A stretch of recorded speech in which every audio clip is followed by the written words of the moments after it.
Hello friends, मेरे channel में आप लोग को स्वागत है। So this is not weekly video, this is the learning video. So आशा करता हूँ कि इस वीडियो में आप कुछ लर्न करेंगे सो दैट हम साथ साथ आगे बढ़ेंगे। ठीक है, और आप और मैं दोनों साथ मिलकर आगे बढ़ेंगे। अगर यहाँ इस वीडियो में कुछ गलती निकलता है मेरे तरफ से तो कमेंट बॉक्स में ज़रूर लिखिए कि दिव्यरंजन जी आपका ये गलती है। अगर मेरा व्हाट्सएप में आप है तो वहाँ पे भी टाइप कर सकते हैं। अगर मेरे ट्विटर में भी है तो वहाँ पे भी बोल सकते हैं। ठीक है, एनीवे सो आज के जो टॉपिक होगी इंटरेस्टिंग होगी। मुझे बहुत ही अच्छा लगता है इस टॉपिक के ऊपर बात करना, एलैबोरेट करना, fundamental with technical, so that we can rectify our जो भी फॉल्ट हम लोग किए हैं, गलती किए हैं इन पास्ट में, तो फ्यूचर में वो चीज़ ना करे। सो इन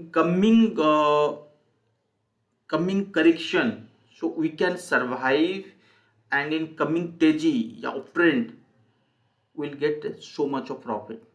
So वो चीज़ क्या है, जो चीज़ मुझे दिखता है, जो चीज़ मुझे लगता है कि ये चीज़ बताना चाहिए, आप सबके साथ शेयर करना चाहिए, वो चीज़ आज लेके आया हूँ। और जहाँ पे भी इस टाइप की वीडियो मैं देखता हूँ तो मुझे तो बहुत स्पेशली अच्छा लगता है। ठीक है, तो अगर आपको लोग को अच्छा लगा तो आप लाइक बटन दबाइए, लाइक कीजिए और अपनी फ्रेंड सर्कल के साथ शेयर कीजिए और कमेंट बॉक्स में कमेंट देना मत भूलिए, चाहे वो अच्छा लगे, खराब लगे, कुछ भी लगे, so that I can get some learning कि हाँ मुझे इस टाइप की टॉपिक इन फ्यूचर बनाना चाहिए। सो वो चीज़ ठीक है। सो आज का जो मैं टॉपिक लेके आया हूँ वो है इंडियन एनर्जी एक्सचेंज। तो आपके दिमाग में आया होगा कि ऐसा क्यों है। सो ऐसा एक शेयर्स है, कुछ समय पहले, कुछ महीने पहले, कुछ सालों पहले, सालों तो नहीं बोलेंगे, कुछ महीने पहले इन 2021 मतलब ये छप्पड़ फाड़ के ऊपर रहता और ये फेवरेट स्टॉक हुआ करता था रिटेल वालों का और अभी भी है। सो एट दिस टाइम रिटेलर ये सोच रहे हैं कि थिंकिंग अबाउट अच्छा मूव, मतलब बड़ी वाली move. So 140 all time high is 315, तो वहाँ से करीब करीब हमें कितना परसेंट का डाउन मिल चुका है एक बार देख लेते हैं। 57% का डाउनफॉल इस टाइप की स्टॉक, मतलब अगर आप लोग को अगर फंडामेंटल आता है तो अच्छी बात है। वैसे ही आप टेक्निकल या टीवी मीडिया से सुन रहे होंगे कि इंडियन एनर्जी एक्सचेंज एक मोनोपोली कंपनी है और इस टाइप की मोनोपोली कंपनी में 60% गिरावट आना कोई छोटी बात नहीं होता है। दूसरी चीज़, इसकी डेप्थ कुछ नहीं है, इसकी प्रॉफिट ही प्रॉफिट है, एक प्रॉफिट मेकिंग कंपनी। वहाँ पे 60% का फॉल हजम नहीं हो पा रहा है और अभी भी स्टिल थिंकिंग कि भाई this is the very good level, will not get this kind of level, so we have to hold. But समय के हिसाब से 2-3 मंथ्स 2-3 ईयर्स के बाद अगर ये स्टॉक नहीं चलता है तो हम अपने आप को पूछते हैं कि यार ये कौन सा स्टॉक हम परचेज कर लिए, वो चीज़ें। तो कैसे पता करें which time is the best for you. अगर आप मान लीजिए आपने गलती से बाई भी कर लिया, गलती से, ठीक है, आपको लग रहा है कि बहुत ऊपर जाने वाला है और मैं बाई कर लेता हूँ और वो होल्ड हो जाता है 1-2 साल, तो दोबारा गलती मत कीजिए। एक तो एक रॉन्ग, देखिए रॉन्ग एंट्री बहुत जन से होता है, मेरे से भी अभी तक भी होता है, ऐसा नहीं है कि मैं भी सब कुछ। रॉन्ग एंट्री के बाद रॉन्ग एग्जिट ना होना, ये सबसे बड़ी गलती है। मैं गलती उनको, उस चीज़ को नहीं मानता जो जहाँ पे रॉन्ग एंट्री होता है। अगर मैं क्वालिटी स्टॉक में रॉन्ग एंट्री कर लिया तो ठीक है, कोई बात नहीं, बट मैं क्वालिटी स्टॉक में एंट्री किया हूँ। अगर मैं रॉन्ग एग्जिट कर लिया, एग्जिट में बी इन लॉस, एग्जिट में be in profit, right. So exit means कि मुझे जितना मिलना चाहिए अगर मुझे उतना मिल के एग्जिट किया, सो इट्स गुड। अगर मैं 2 साल 3 साल होल्ड किया इंडियन एनर्जी एक्सचेंज 280-300 में और आफ्टर 2 ईयर्स, मतलब 2024 के बाद या 23 लास्ट में, और वो 300 के आसपास आया और मैं एग्जिट कर लिया, अरे यार इतने साल रख दिया, ये परफॉर्म नहीं किया और आगे भी परफॉर्म नहीं करेगा, और चलो इसको एग्जिट कर लेते हैं। यही है गलती। एक होता है रॉन्ग एंट्री, जिसको मैं गलत भी कह सकते हो, ना भी कह सकते हो, आपको लगा भाई वहां पे अच्छा होनी चाहिए, ठीक है, कोई बात नहीं, आप फंस गए, बट बिल्कुल रॉन्ग एग्जिट मत कीजिए। सो उस चीज को कैसे पता करें? I am talking about the investment, I am not talking about the trading style, ठीक है। इस एनालिसिस में आई होप कि आप लोगों का कॉन्फिडेंट बिल्डअप होगी और आप एक नया कुछ इन्वेंट करोगे और वो चीज मुझे बताओगे, so that I will get some knowledge from you specially, ठीक है। तो ये जो मार्केट है ये पूरी खजाना है, तो आपस में नॉलेज अगर शेयर करते रहेंगे तो कुछ ना कुछ सीखने के लिए मिलेगा, बुक से भी ऊपर, ठीक है। So here I'm trying to mix fundamental with technical, right? So let's start from the fundamental. What is the Indian Energy Exchange? See, this is the Indian Energy Exchange, जो स्किनर में मैं डाल दिया हूँ। क्या है अभी तक क्या है? Market is going higher high, but your Indian Energy Exchange is going lower low, and still expecting it should go up, but still it is getting lower low. सो सोच में हम लोग डूब जाते हैं कि यार डेट टू रेशियो 0 है, आरओसी और आरओई इस टाइप की कंपनी इतना नीचे आना कोई छोटी बात नहीं है, पहली चीज। सेकेंड थिंग, क्यों आ रहा है और किस लिए आ रहा है, यही चीज हमें फाइंड आउट करना है। क्या कंपनी खराब है? खराब नहीं है तो कहाँ पे बटन बनेगी, वो सारे चीज हम लोग आज देखेंगे, ठीक है ना। ओके, सो ये जो रेशियो मैं आपके सामने रखा हूँ, यहाँ पे कोई ऐसा सिनेरियो नहीं दिख रहा है कि मैं स्टॉक को क्या बोलूँ, मतलब खराब stock in terms of fundamental ऐसा बोल दो, बिल्कुल नहीं है, ठीक है। अब चलते हैं क्वार्टरली के रिजल्ट के ऊपर। जैसे मैं ज़्यादा डीप में नहीं जाता, आप लोगों को पता है, सेल्स देखिए continuously increasing from 2019 to 2000 increasing है, कोई दिक्कत नहीं है। 92, 112, 92 ये इतना होता रहता है यार। मार्केट थोड़ी सी डाउन होगी तो मार्केट में डिमांड थोड़ा सी कम होगा, यूएस मार्केट डाउन हुआ है तो सो दैट ये छोटा मोटा होता है, बट सीरियसली देखोगे, it is increasing which is good. Net profit still increasing है, ठीक है, कोई बात नहीं, मुझे एक क्वार्टर का थोड़ा सा कम आ रहा है, मुझे वो उसमें टेंशन नहीं है। ईपीएस अगर आप देखोगे क्वार्टरली ईपीएस स्टिल इंक्रीजिंग, तो मतलब सितंबर 2019 टू टिल डेथ, मतलब सितंबर 2000 जून 2022 अभी तक जो है, सितंबर 2022 तक ऐसा कोई खराब सिनेरियो नहीं दिखाई दे रहा है। आपने देखा इतनी क्वार्टरली के रिजल्ट में कि इसकी रिजल्ट खराब हो जिस वजह से गिरावट आया है, ऐसा कुछ नहीं है, परफॉर्मेंस बढ़िया है, सब कुछ है, ठीक है। सितंबर 2019 टॉप कब बनाया? अक्टूबर में ये टॉप बना है। तो हम लोग एक बार देखते हैं कि अक्टूबर के बाद कुछ चेंजेस हुआ है क्या। अक्टूबर 2021 ना, सितंबर ऐसा कुछ नहीं है। प्रॉफिट बिल्कुल नहीं है यार, ऐसा कुछ चेंजेस नहीं हुआ है।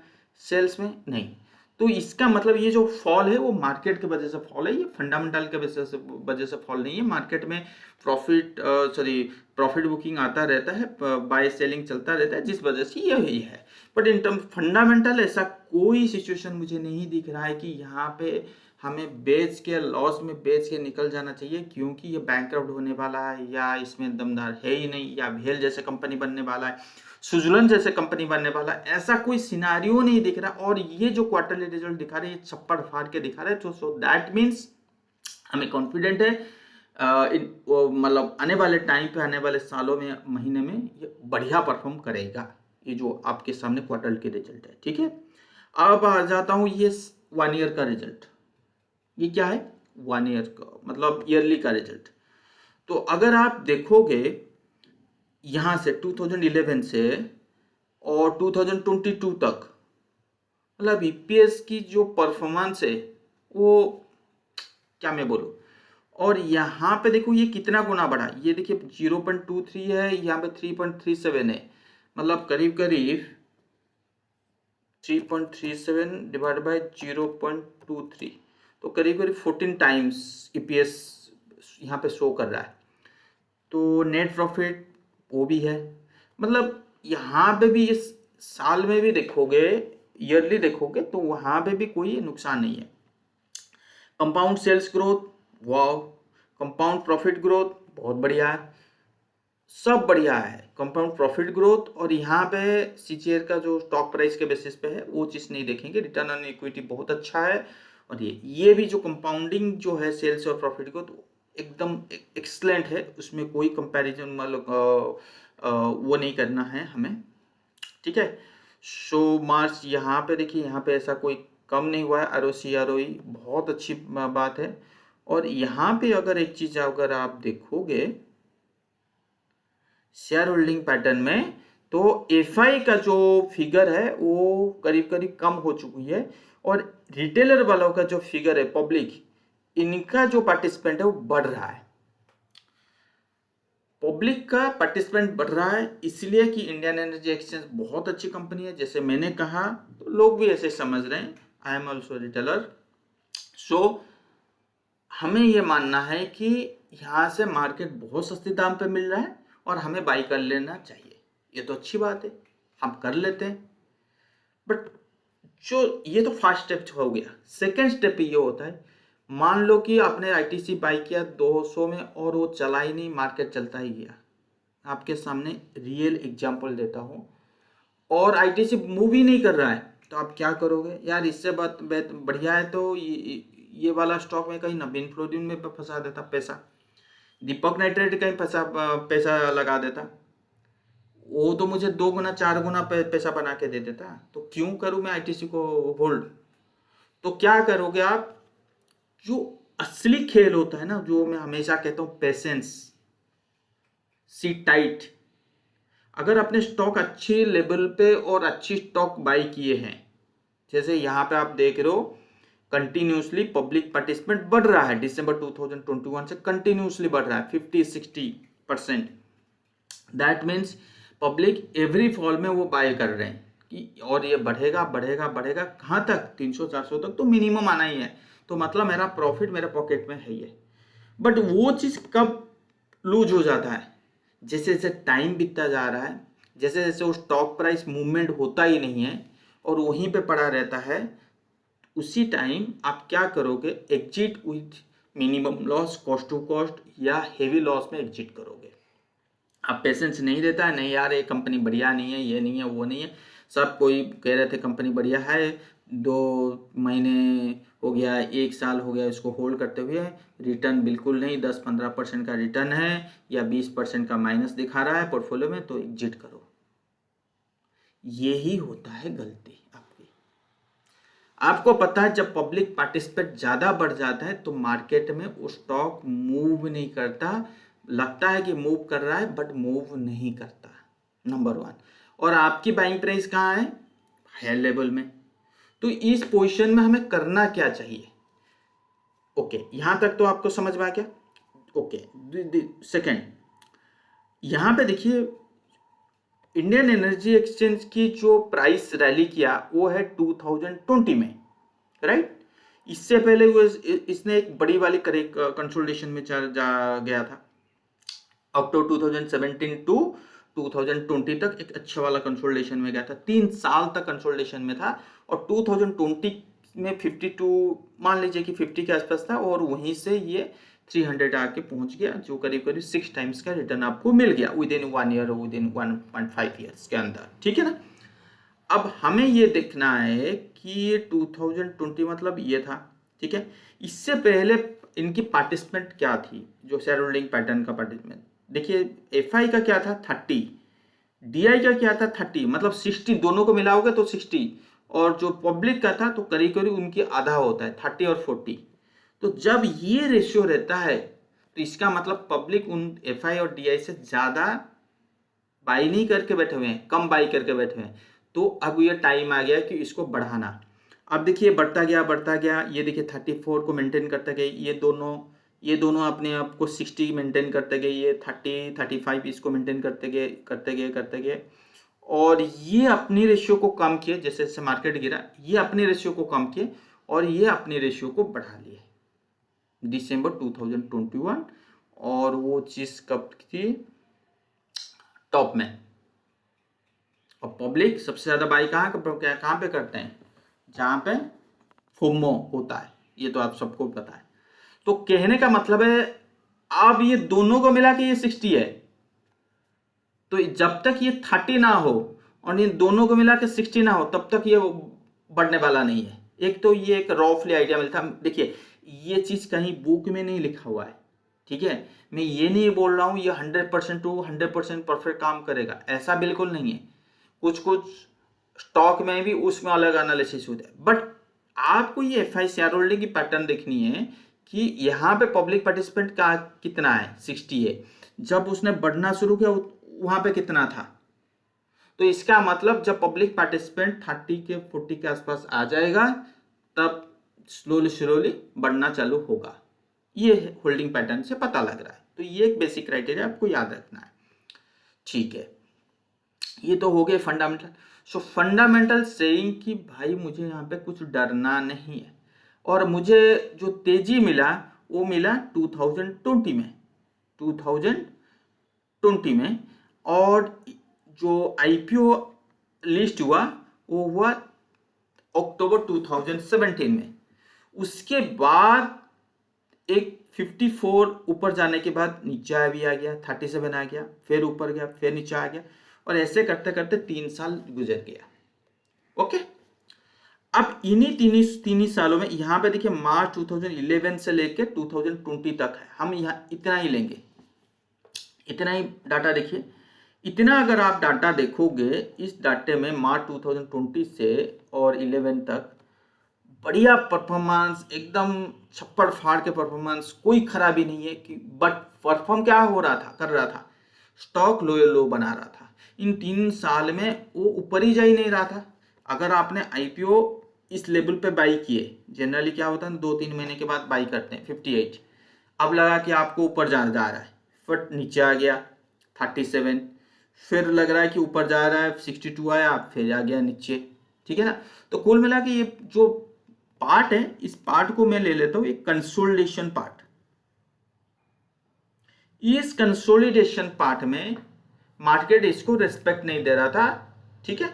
और इन्हीं सालों में 3 साल में फंडामेंटल स्ट्रक्चर बहुत ही बढ़िया हो रहा। तो फिर आपके मन में आ रहा होगा कि एक बार बताइए, तो बात समझ में आया, तो वो टाइम बताइए, वो कब हमें बाय करना चाहिए। वो टाइम किसी को नहीं पता सर, किसी को नहीं पता।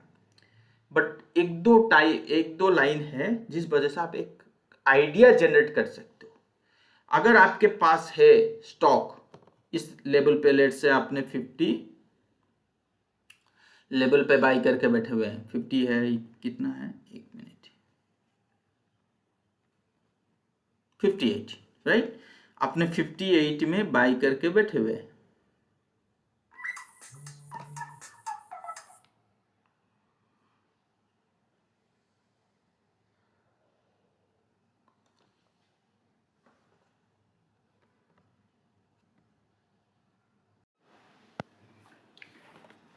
ओके, सो यहाँ पे हमें ये देखना है कि 58 में आपने बाई किया, ठीक है, और उसके बाद आपने होल्ड करते गए नीचे आया। बट उसी टाइम पे एक बार निफ्टी चार्ट को देख लीजिएगा। मैं यहाँ पे निफ्टी चार्ट को दोबारा नहीं लेके नहीं आऊँगा, आप अपने देख लीजिएगा। 2017, 18, 19, ये सॉरी 18, 19, 20, ये 2017 में लास्ट हो रहा था, मतलब 18, 19 2 साल।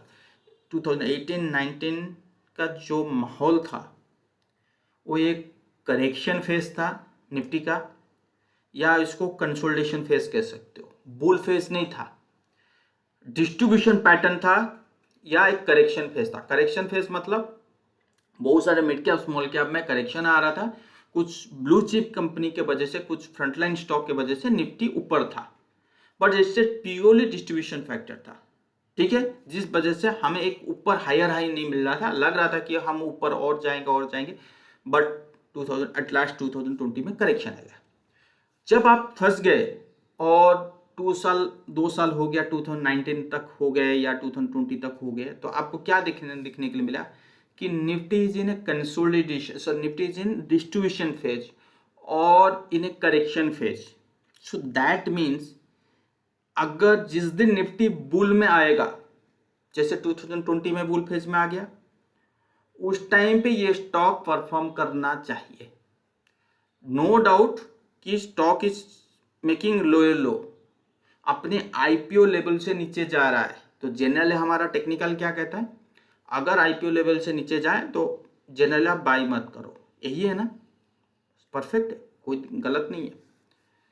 और इंतजार करो, जहां पे एक बुल पैटर्न बना है उसके बाद बाय करो। तो यहाँ पे बुल पैटर्न क्या बना है, डबल बॉटम टाइप का बना है, ठीक है, ये और ये डबल बॉटम बना है, और डबल बॉटम बनाने के बाद जाके रैली किया। सो दैट मीन्स जो रैली हुआ इस बुल मार्केट में ही रैली हुआ, बियर मार्केट में तो रैली हो ही नहीं सकता, ठीक है ना। तो अगर स्टॉक परफॉर्म फंडामेंटली अच्छा कर रहा है, फंडामेंटली बढ़िया है, डेप्ट नहीं है, बस मार्केट इसको रिस्पेक्ट नहीं दे रहा है आईटीसी की तरह, जिस दिन टाइम आएगा उस दिन ये ऐसा बढ़ेगा तो हमारे काबू में नहीं आएगी।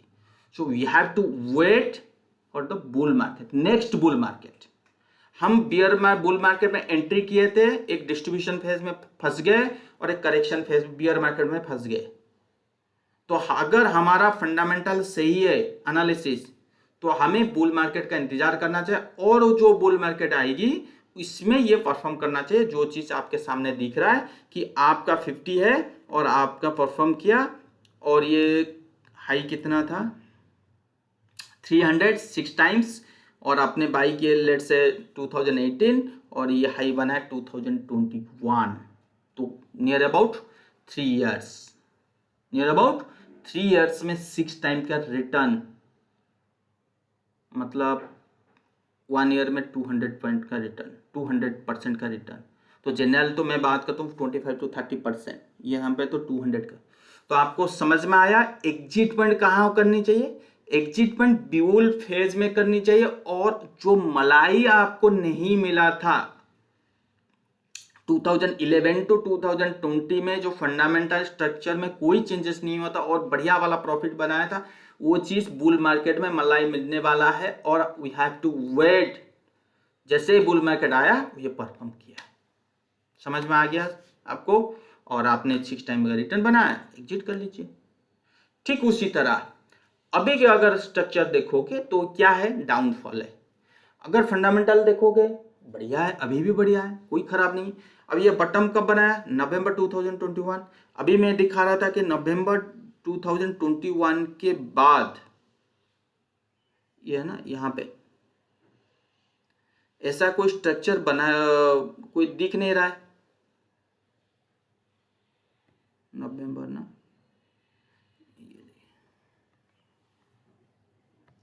यहाँ पे ये देखिए रेशियो, इतना एनालिसिस कीजिए सितंबर के, कोई स्ट्रक्चर खराब नहीं है, बस प्राइस इसको रेस्पेक्ट नहीं दे रहा है, मतलब मार्केट इस पर रेस्पेक्ट नहीं दे रहा है, ठीक है। तो हमें किस चीज का वेट करना चाहिए, पब्लिक पार्टिसिपेंट कम हो जाना चाहिए, नंबर 1। नंबर 2 बुल फेज की इंतजार करना चाहिए। सो आप बोलोगे यार यही तो बुल फेज है, मार्केट इसको बुल फेज नहीं कहते हैं, मार्केट बुल फेज कहते हैं करेक्शन के बाद। तो हम बोलेंगे अच्छा ठीक है, तो यही है। अगर आप बोलोगे करेक्शन हो गया निफ्टी का और यहाँ से अच्छे का अच्छा खासा बुल फेज आनी चाहिए, तो फिर तो ये पार्टिसिपेट करेगा। अगर निफ्टी में करेक्शन बुल फेज नहीं हुआ तो ये पार्टिसिपेट नहीं करेगा। क्यों? क्योंकि टेक्निकली ऑलरेडी वीक हो चुकी है, लो चल रहा है। सो दैट मीन्स कि हमें इस टाइप की ट्रेंड एक मिल सकता है इन कमिंग डेज। मुझे नहीं पता किस टाइप की ट्रेंड मिलेगा, बट आई एम एक्सपेक्टिंग ये देखिए ये ऊपर जाएगा, फिर ये बाउंस बैक है, ये ऐसा आ सकता है, फिर ये कंसोलिडेशन करेगा। ये बुल पैटर्न बनाने के बाद काफ़ी दिन लग जाएगा, काफ़ी महीने लग जाएगा, उसके बाद तेजी होगा। और ये जो तेजी होगा किसके इंतजार करेगा, बुल फेज की इंतजार करेगा, वो भी निफ्टी का। अगर निफ्टी में जब तक बुल फेज नहीं आएगा ये बढ़ेगा नहीं। और ये नहीं बुल फेस का डजन मीन कि ये 5-10% के निफ्टी में तेजी आ गया ये तो बढ़ना चाहिए। No, bull phase means 100%, 110%, 80% index में तेजी, 2020 वाला तेजी, 2000 ये, तो ये सारे चीज आपको देख सकते हो। ठीक है, ये होगी इंडियन एनर्जी एक्सचेंज की बात। और एक बात करें, एक है वेल की बात करते हैं। एग्जैक्टली इसी का ही भाई है वो, भाई मतलब यही चार पैटर्न है, सब कुछ है। यहाँ पे अगर आप देखोगे तो इसको ना एक काम करते, लाइन चार्ट कन्वर्ट कर लेते। तो बहुत लोग क्या कह रहे थे कि वेल बाई करो, इसको ना निफ्टी के साथ कंपेयर करते हैं, सो दैट आप लोगों को भी समझने में आसानी होगी। ठीक है, लॉक चार्ट तो ये लिखने, निफ्टी तेजी हुआ, वेल भी तेजी हुआ।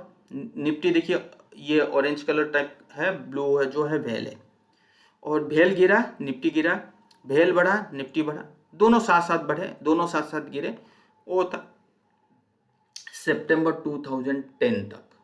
ठीक है, वेल का हाई कहाँ है, मान लीजिए कि यहाँ पर है तो 341, तो 341 से वेल गिरी जा रहा है। देखिए यहाँ पे निफ्टी ने बॉटम बना दिया बट वेल गिर रहा है।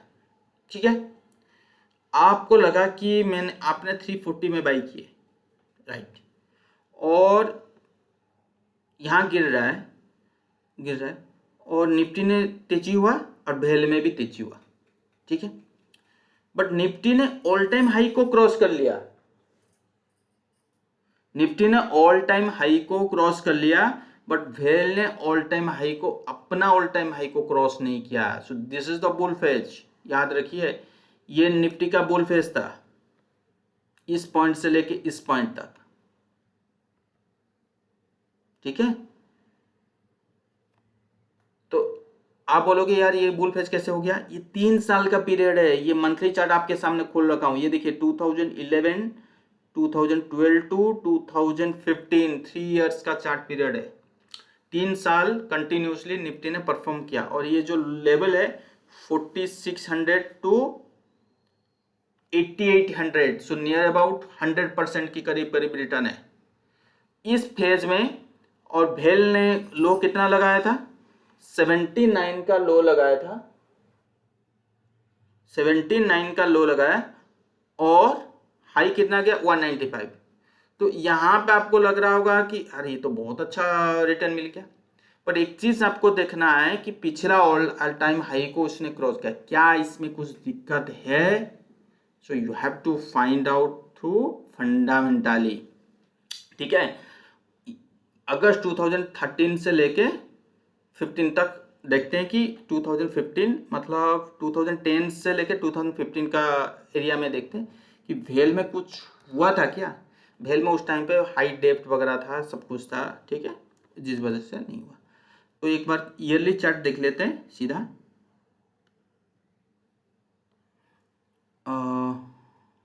2015 ना, यस 2015, 13 टू 15 पहले देख लेते हैं। देखिए 2011 टू 15 यहाँ तक है, 2011 टू 15 देख लेते हैं। यहाँ पे अगर आप सेल्स देखोगे तो सेल्स जो है डिक्रीज जा रहा है, मतलब सेल्स कभी, अगर सेल्स में कोई डिक्रीजिंग हो रही है तो कुछ तो गलत हो रहा है। नंबर 1, इसमें डेप्थ अभी जो करंट स्ट्रक्चर में डेप्थ 0 दिखा रहा है, बट जनरली इसकी हाई डेप्थ था जितना मुझे ध्यान है, और आपको भी पता होगा। प्रॉफिट अगर देखोगे यार, यहाँ पे 6000 करोड़ का प्रॉफिट था, यहाँ पे 1450 का प्रॉफिट आ गया, मतलब फंडामेंटल एकदम नील है। यहाँ पे ईपीएस देखोगे 16, तो मतलब अगर आप इस फंडामेंटल फैक्टर को देखोगे, एक तो डेप्थ हाई था, ऊपर से इसकी परफॉर्मेंस खराब थे, और 2015 तक मतलब 13, 14, 15 में परफॉर्मेंस कंटिन्यूसली सालों साल खराब हो रहा है। बेसिकली अब तो क्वार्टरली रिजल्ट आ गया है, क्वार्टरली एक बार देख लेते हैं। तो अगर मैं 4 साल देख रहा हूँ, 5 साल देख रहा हूँ यार, रिजल्ट खराब है, so that means it's not a good stock, so you have to exit. तो इस सिचुएशन में लोग क्या करते हैं कि भेल आएगा और वो एग्जिट ही नहीं करते, और इसकी पैसा फंसे। तो आपने अगर 340 में खरीद के मान लीजिए कि ये देखिए triple head and shoulder pad type का पैटर्न है या ट्रिपल टॉप का पैटर्न, यहाँ पे भी एग्जिट कर लेंगे ना तो करीब करीब 50% का आपको लॉस होगा। तो you can earn 50% by investing in other stock. So ये पीरियड था 2015 का। क्या आप 5 साल में उस पैसे को लेके बढ़िया वाला स्टॉक में इन्वेस्ट करोगे, क्या उसमें अब आपको 50% का रिटर्न नहीं आएगा? 50% तो छोड़िए, 100% का रिटर्न आएगा सर जी, 100%। अगर वो भेल को मैं इसको कैरी करता हूं तो भेल अभी तक मेरा लॉस दिखा रहा है, ठीक है। तो यही होता है एक विनिंग स्टॉक, एक लूजिंग स्टॉक में एग्जिट पॉइंट कैसे निकाले। और देखिए भेल कंटिन्यूसली भेल नीचे आ रहा है, अभी भी लोग कह रहे हैं कि एनालिस्ट कह रहे हैं अगर अभी भी देखोगे भेल की परफॉर्मेंस तो अभी भी माइनस ईपीएस देखिए, माइनस प्रॉफिट, मतलब एक कॉन्फिडेंट काइंड ऑफ नहीं है। आप बोल नहीं सकते हो कि भाई इतना परसेंटेज तेजी होगा अगले साल, 20%, 15%, 5%, मतलब कंसिस्टेंट रिटर्न नहीं है। नेट प्रॉफिट देखो कितना वैरी करता है, ईपीएस देखो सालों साल कितना वैरी करता है। मतलब अगर वो चीज कंसिस्टेंट रिटर्न नहीं दे रहा है तो आप कैसे डिसाइड करोगे? स्टॉक में एक फंडामेंटली जो हो गया तो हो गया, सिनेरियो चेंज हो चुकी है, इसको बाय करूंगा फॉर द लॉन्गर टर्म। किससे? ना फंडामेंटल फैक्टर दिखा रहा है ना टेक्निकल। यहां पे देखिए 2011 में सेल्स क्या थी, अब देखिए सेल्स क्या है, बहुत कुछ चेंजेस हो चुकी है। और उसके बावजूद बस हम ये बोलते हैं कि भाई वेल जो था 20 तक गया था, अभी ये 70 हो गया। सो करीब करीब मतलब 3.5 टाइम्स का रिटर्न मिल चुका है। सो दैट मीन्स कि यहाँ पे मुझे बहुत सस्ते भाव में बाय कर लेना चाहिए, उसकी 400 का टारगेट इंतजार करना चाहिए। ये गलत है, इस स्टॉक में एंट्री नहीं करना चाहिए। ऐसा ना हो कि अगर एक करेक्शन मार्केट में आए तो दोबारा एक लो भी मिल सकता है। अगर आप टेक्निकल भी देखोगे तो भी बाय नहीं बोल रहा है, फंडामेंटल देखोगे तो बाय नहीं बोल रहा, टेक्निकल देखोगे तो भी नहीं बोल रहा है। बात समझ में आया? तो कौन सी स्टॉक अपनी पोर्टफोलियो में जगह दे और कौन सी स्टॉक को तेजी के मार्केट में निकाल जाए। जैसे ये तेजी का मार्केट है किसका, निफ्टी की। इस मार्केट में अगर आपका इस लेवल पे भी है ना भेल तो निकल जाना ही अच्छा है। अब करंट लेवल पे है तो भी निकल जाना अच्छा है, अगर नीचे के लेवल पे है तो बुक करके निकल जाना बहुत अच्छा है।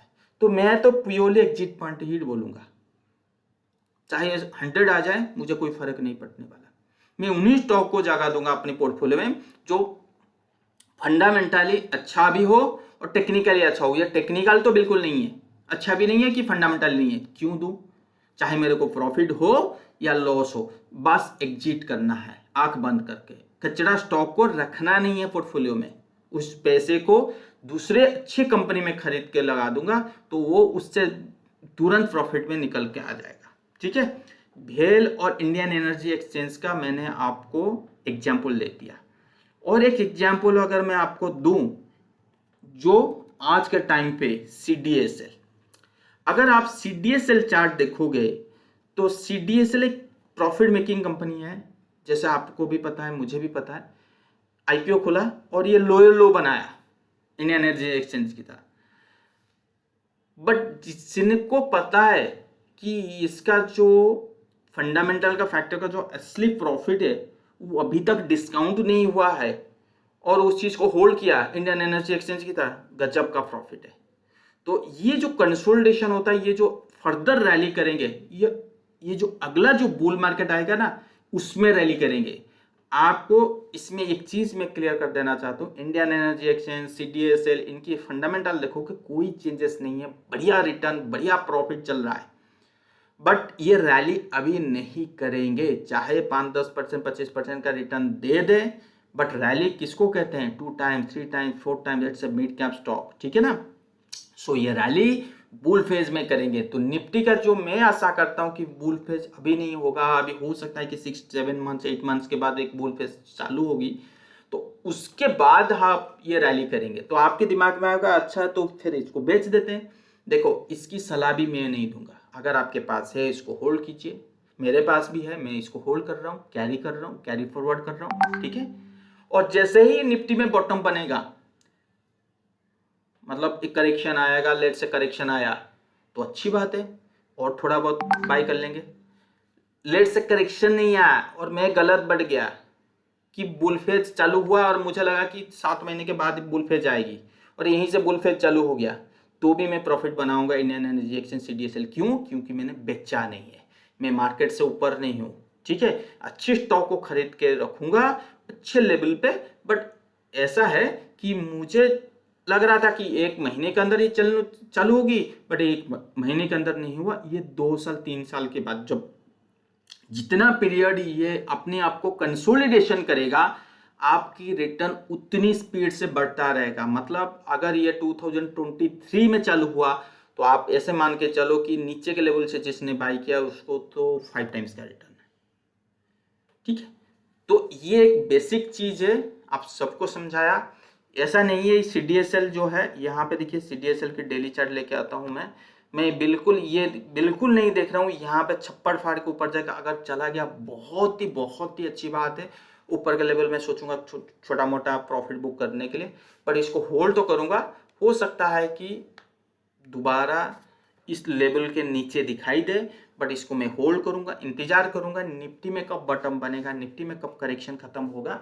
अगर निफ्टी में करेक्शन नहीं आया तो यहाँ पे इसमें बढ़िया वाला रैली देखने को मिलेगी, ठीक है। तो आशा करता हूँ इस वीडियो में आपको कुछ लर्निंग मिला होगा। अगर मिला है तो बिल्कुल लाइक कीजिए, सब्सक्राइब कीजिए अपने दोस्त लोग के साथ। Thank you so much.